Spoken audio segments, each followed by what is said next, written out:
and welcome to episode 3 of Solopreneurship Made Simple. So today I was kind of inspired to write this last night on my phone between the hours of 9 and 10 p.m.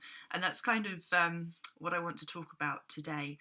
So when you're a solopreneur or a small business owner, and especially when you're working from home, there are all kinds of factors that make it really, really hard for your workday to end at a reasonable time. I know you know what I mean. When you're at home and you haven't got that commute to break up your day from very clear work time to very clear home time, it's very easy for the two things to bleed together. And the amount of evenings I've spent cooking my dinner with my laptop dangerously close to the hob top probably while I'm, typing away and finishing off a blog post, even though it's clearly dinner time because I'm absolutely starving.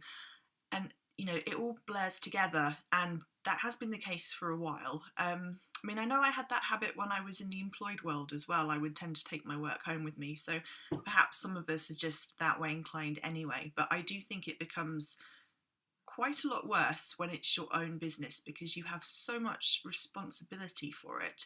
At the end of the day, you're not going to get paid a wage. So if you don't bring home the bacon, or whatever it is in your house, whatever you eat, then no one's going to do it for you. So with that added pressure, as well as the fact that we've got quite a lack of boundaries in our world when we work from home, you can easily find that you're sat with your laptop going till 9, 10 in the evening. So I wanted to talk a little bit about managing that, and I wanted to share what I do because it's not as simple as just flipping a switch and saying, okay, I won't do that anymore. I'll be fully present in the evenings. I'll spend time with my partner or my kids or whatever. Doesn't happen like that. I found that naturally I'm not great in the morning. Mornings I'm better at doing things that I can do on autopilot that I just need to get done.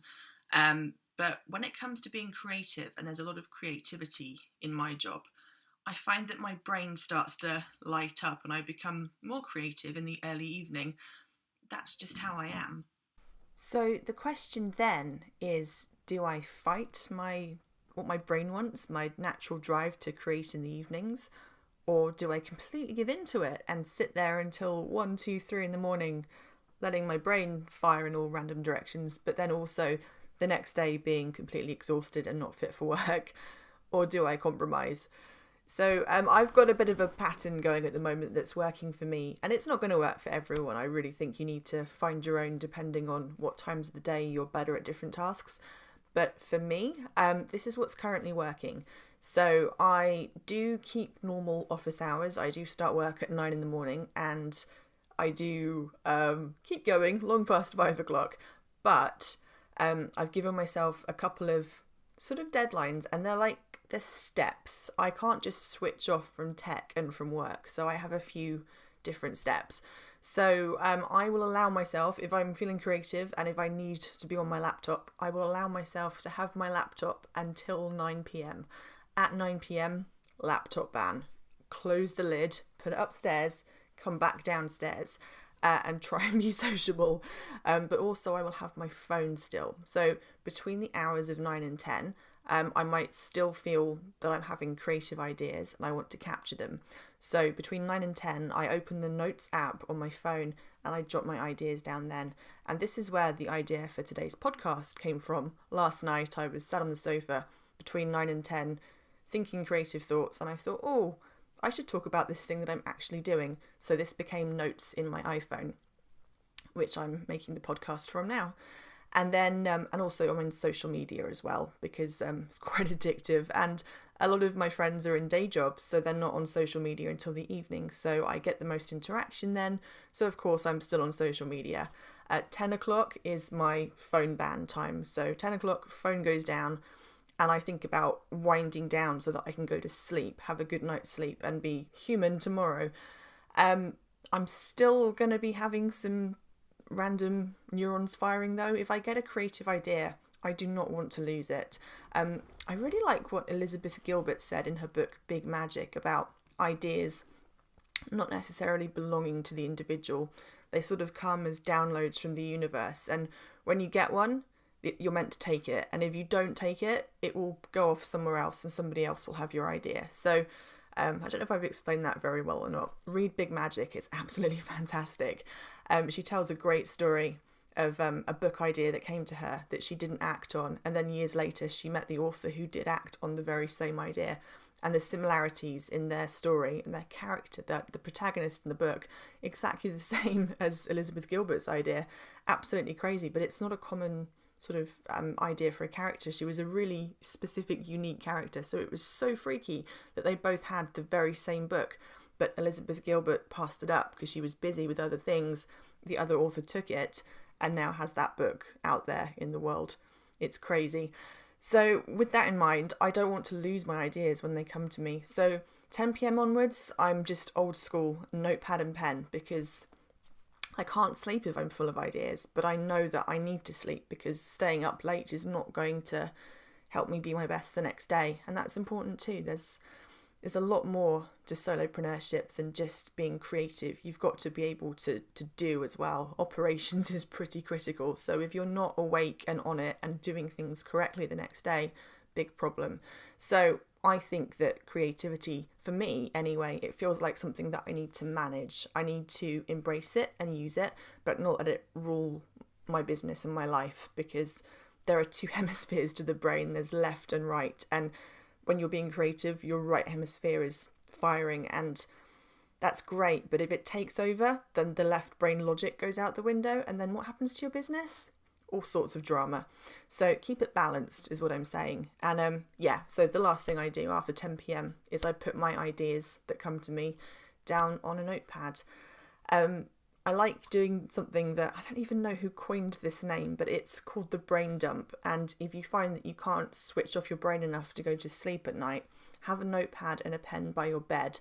Everything that's in your head, whether it's fantastic $1 million business ideas or whether it's just a whole bunch of noise, it's better out than in. So write it down, brain dump it, get it onto paper. What it does for your brain, bit neuroscience-y here, I won't go into too much detail, but basically in your prefrontal cortex, you've got this area of your brain that's responsible for your working memory. So what your working memory is, it's a place to hold the thoughts that you're working on right now. So if I'm thinking about going to Sainsbury's and buying several things, and I'm thinking about recording my podcast today, and I'm also thinking about how, I don't know if you can hear them, but my cats are sort of meowing to get out, so I need to go and let them out shortly. I'm thinking about several things. All of that is in my working memory. And you have a capacity in there. It's supposed to be between 5 and 9 things that you can typically hold in your working memory. But when you're doing that, that's taking an awful lot of brain power and capacity. So you're not doing very much else with your brain. So it's limiting problem-solving capabilities, all sorts of things. It also means you can't switch off and relax.